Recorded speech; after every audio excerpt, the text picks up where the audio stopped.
जी star news से आइए डालते हैं आज की मुख्य खबरों पर एक नजर।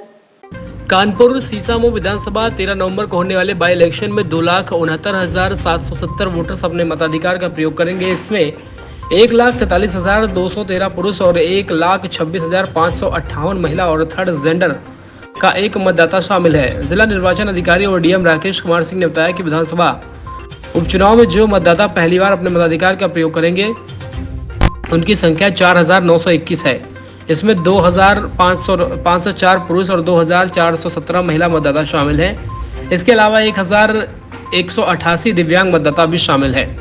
उन्होंने बताया कि सीसामऊ में 80 वर्ष से अधिक हैं और उनकी संख्या भी 2,914 है।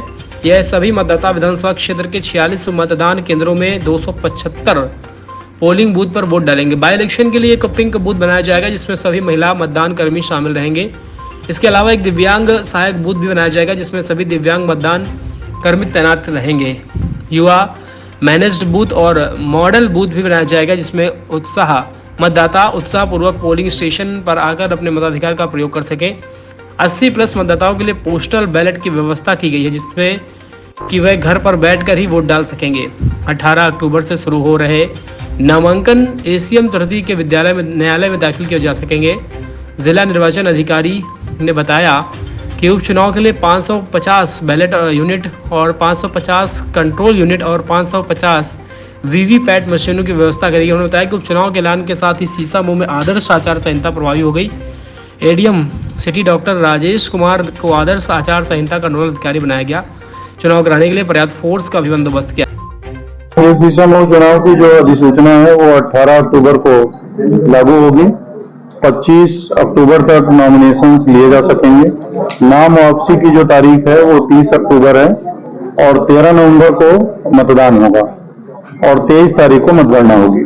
23 नवंबर को विधानसभा का चुनाव हो रहा है के लिए पूरी गाइडलाइन आती है। वो जब नॉमिनेशन फॉर्म लेंगे तो उस दौरान उनको भारत निर्वाचन आयोग के निर्देशों से अवगत कराया जाता है। सर, लोकसभा की जो लिस्ट थी उससे तकरीबन 1600 के तकरीबन वोटर्स जो है वो कम हो गए। हाँ, बीच में राजनीतिक पार्टियों द्वारा कुछ आरोप भी लगाए गए थे कि हम वोटर कार्ड दिए गए। तो इस पे कम होने के पीछे मुख्य कारण क्या रहे? इसके पीछे मुख्य कारण ये है कि अगर आपने देखा होगा, भारत निर्वाचन आयोग ने अभी लोकसभा चुनाव होने के पश्चात एक हाउस टू हाउस सर्वे का एक कार्यक्रम जारी किया था।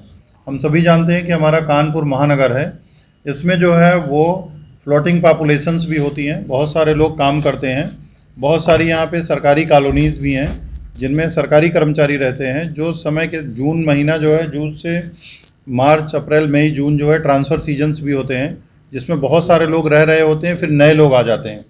तो अगर आप देखें तो जो भी नाम कटे हैं उतने ही नाम जुड़े हैं। केवल 1600 नाम जो आप बता रहे हैं उसमें बहुत सारी जगहों पे ऐसा होता है कि जहाँ पे अगर कोई आ करके रह रहा है और वर्तमान में नहीं रह रहा है। जैसे जब हाउस टू हाउस सर्वे कराया गया तो उसमें बहुत सारे ऐसे थे कि जहाँ पे रेजिडेंस नहीं था, वहाँ पे जैसे किसी मैदान या कब्रिस्तान के पते पे जो है बहुत सारे जैसे दर्ज हो जाते हैं। कोई मैदान है, कोई जो है कहीं पे शमशान घाट है। अब शमशान घाट के पते पे एक निश्चित लोग ही रह सकते हैं, 10-20 लोग, 50 लोग, बट 200 लोग, 250 लोग नहीं रह सकते।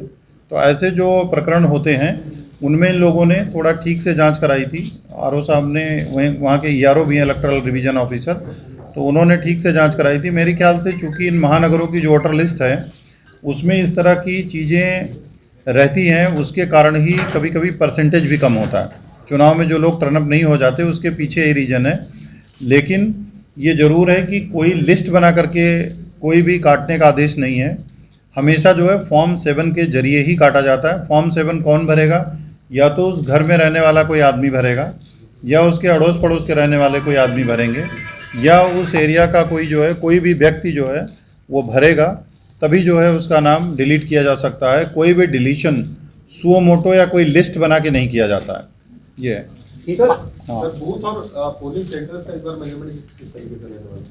देखिए, बूथ और पोलिंग सेंटर का मैनेजमेंट जो भारत निर्वाचन आयोग की गाइडलाइन है इसके बारे में बहुत क्लियर कट उसी तरह से होगा।